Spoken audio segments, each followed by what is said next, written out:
காப்பாத்தல, பல 100 ஆண்டுகள் வாழ்றதுக்கான சக்தியையும் கொடுத்துருச்சு.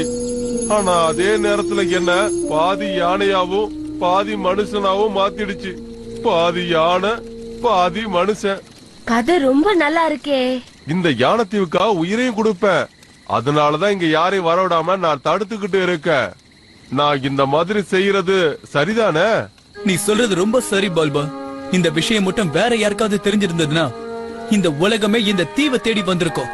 அதுக்கப்புறம் இந்த தீவே அழிஞ்சு போயிடும். இங்க இருக்கிற யானைங்களோட வாழ்க்கையும் அழிஞ்சு போயிடும்ல.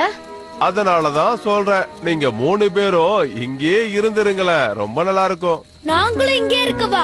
இனிமே வா. ஆமா, மத்தவங்கள பத்தி எனக்கு தெரியாது, ஆனா நான் இந்த இடத்தை விட்டு உடனடியா போயே ஆகணும். அது உன்னால முடியாதுமா.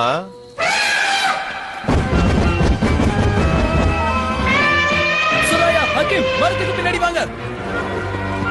அவங்கள தடுத்து நிறுத்துங்க.